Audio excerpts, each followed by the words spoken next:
வணக்கம் மக்களே. இந்த உலகத்திலே பெரிய பாம்பு எதுன்னு கேட்டால் நீங்கள் எல்லோரும் என்ன சொல்லுவீங்க? அனகோண்டா, அப்புறம் பைத்தான்னு சொல்லுவீங்க. ஆனால் அதை விட பெரிய பாம்பு இந்த உலகத்தில் வாழ்ந்துருக்குன்னு சொன்னால் உங்களால் நம்ப முடியுதா? ஆமாங்க, அது பேர் டைட்டானோபோவா. அதை பற்றின உண்மையான இன்ஃபர்மேஷன்ஸை தான் நம்ம இந்த வீடியோவில் பார்க்க போகிறோம். அதுக்கு முன்னாடி திஸ் இஸ் அன்சீன் பார்க்கலாம் வாங்க. அதிகமான மக்களுக்கு பாம்புனாலே ரொம்ப பயம். இது ஒரு முக்கியமான பிரச்சனை. இதை சயின்டிஃபிக்காக ஹெர்பட்டோஃபோபியான்னு சொல்லுவாங்க. சிலர் பாம்பை பார்க்குறது என்ன, ஃபோட்டோவை பார்த்தாலுமே பயந்துருவாங்க. சிலர் இந்த கிராமத்து சைடில் இருக்க சில பேர்லாம் அந்த செடி கொடி அதிகமாக இருக்கிற பாதையில் போகும்போது அந்த வழியாக பாம்பு போணுச்சுன்னா அதை பார்த்து பயந்துட்டு இந்த வழியாக போகணுமா அப்படின்னு யோசிச்சுட்டு அதை பற்றி யோசிச்சுட்டு இருப்பாங்க. இப்படிப்பட்டவங்க முன்னாடி ஒரு முதலேவே விழுங்குற ஒரு பெரிய பாம்பு வந்துச்சுன்னா இவங்க என்ன பண்ணுவாங்க? இது சும்மா கிடையாது, நான் ஒன்றும் பொய் சொல்லலை.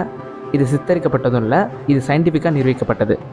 டைட்டானோபோவா அப்படின்ற இந்த கொடூரமான உயிரினம் நம்ம பூமியில் வாழ்ந்ததா சயின்டிஸ்ட் கண்டுபிடிச்சிருக்காங்க. எப்போனா 2009.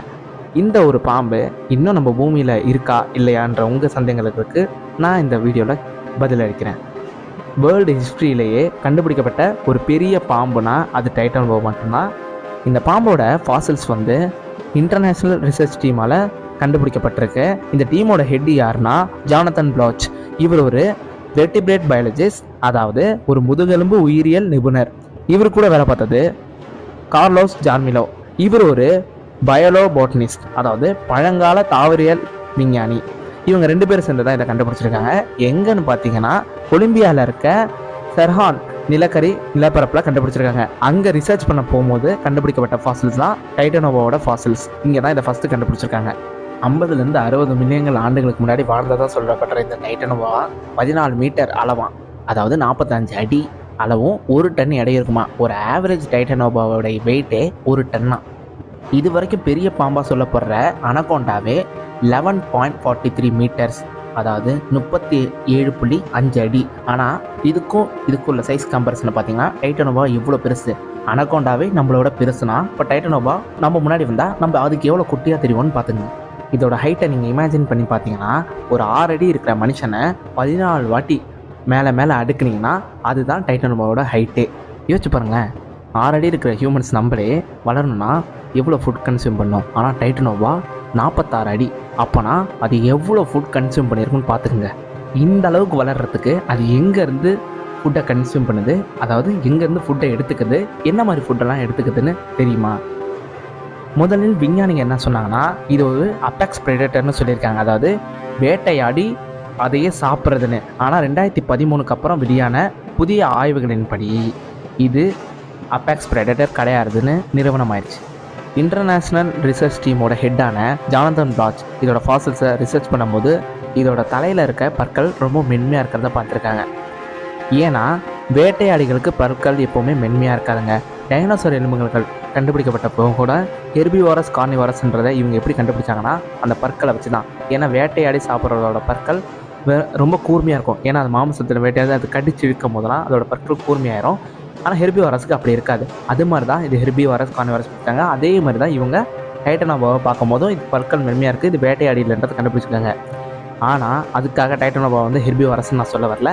இது முன்னாடி இருந்தால் இதை அப்படியே முழுங்கிருங்க, பல்லே யூஸ் பண்ணாது, ஒரேடியாக முழுங்கிரும். அதனால தான் அதோட பற்கள் ஷார்ப்பாக இல்லை. இது ஹீட்டான பிளேஸில் இருக்காது, எப்போவுமே கூலிங்கான பிளேஸில் தான் இருக்கும். அது தண்ணி கடியில் தான் மேக்ஸிமம் இருக்குன்னு சொல்ல போகிறாங்க. அப்படி இருக்கும் போது அங்கே வர சின்ன சின்ன சுறாக்கள், இந்த நத்தை சுழிகள், அது அப்போல்லாம் பெருசாக இருக்கும் இல்லையா, அதெல்லாம் சாப்பிட்டு தான் இது வாழ்ந்ததாகவும் வளர்ந்ததாகவும் சொல்கிறாங்க. இந்த அளவுக்கு அளவில் பெருசாக இருக்கிற ஒரு உயிரினத்துக்கு எதிரிகள் இருக்குன்னு சொன்னால் நீங்கள் நம்புவீங்களா? ஆமாங்க, டைட்டானோபாவுக்கும் எதிரிகள் இருக்குது. அளவில் பெருசாக இருக்கிறதுனால மட்டும் அதுக்கு எதிரிகள் கிடையாதுன்னு இருக்காது. இந்த டைட்டானோபாவோட எதிரிகள் யாருன்னா மோசோசோரஸ் வம்சாவளியை சேர்ந்த ஜெயின் crocodiles. மோசோசோரஸ்னால் உங்களுக்கு தெரிஞ்சிருக்கும்னு நினைக்கிறேன். அது டைனோசர் காலத்தில் வந்தது. அப்படி தெரியலனா இதை பற்றி நாங்கள் இன்னொரு நாள் வீடியோ போடுறோம், அதை கண்டிப்பாக மறக்காமல் பார்த்துருங்க. இந்த ஜெயின் crocodiles இதுதான் முக்கியமான எதிரியாக கருதப்படுது டைட்டானோபாவுக்கு. இன்னொரு இன்ட்ரெஸ்டிங்கான விஷயம் சொல்லணும்னா நம்ம டைட்டானோபாவுக்கு ஒரு ஆமை எதிரியாக இருந்திருக்குங்க. மோசோசோரஸ் வம்சாவளியான ஒரு ஜெயின் crocodileனா சரி பரவாயில்ல, நம்மளுக்கு கேட்கவே இன்ட்ரெஸ்டிங்காக இருக்குது. ஒரு தகுதியான எதிரின்ற மாதிரி இருக்கும். ஒரு ஆமைலாம் எதிரியான்னு நீங்கள் யோசிக்கலாம். ஆனால் இந்த ஆமையும் எதிரியாக இருந்திருக்கு.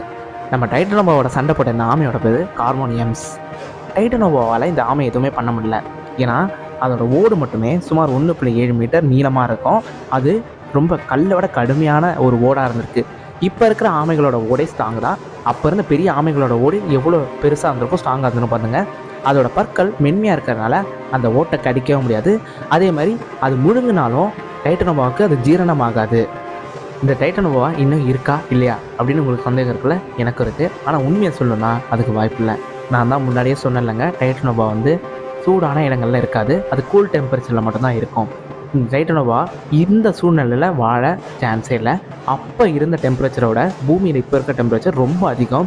இந்த சூழ்நிலையில் டைட்டனோவா இருக்க சான்ஸே இல்லை. அப்படியும் ஒரு வேளை டைட்டனோவா இருக்கணும்னா அது அமேசான் காடு பகுதியில் மட்டும்தான் இருக்கும். ஏன்னா அங்கெல்லாம் மரங்கள், காடுகள், செடிகள்னு அதிகமாக இருக்குது, கடல்களும் இருக்குது. அந்த இருக்க கடலில் வேணால் அது இருக்கிறதுக்கு வாய்ப்பு இருக்குது. ஏன்னா அங்கே கொஞ்சம் கூலிங்காக இருக்கும்ல, அங்கெல்லாம் மழை அடிக்கடி பெய்யும், அதுக்கேற்ற உணவு வகையும் அங்கே கிடைக்கும். அப்படியும் இல்லைனா வேறு எந்த இடத்துல இருக்க வாய்ப்பு இல்லை. என்ன கேட்டால் நான் அமேசான்லேயே இருக்க வாய்ப்பு இல்லைன்னு தான் சொல்லுவேன். ஆனால் World War II டைமில் நிறைய சோல்ஜர்ஸ் வந்து டைட்டனோவை பார்த்ததா சொல்கிறாங்க. ஆனால் சிலர் வந்து அது டைட்டனோவாவில் வேறு ஏதாச்சும் உயிரினமாக கூட இருக்கலாம், ஏன் அது அனகோண்டாவாக கூட இருக்கலாம்னு சொல்கிறாங்க. ஏன் ரீசெண்ட் டைம்ஸில் கூட அமேசானில் டைட்டனோவை பார்த்ததா நிறைய பேர் சொன்னாங்க.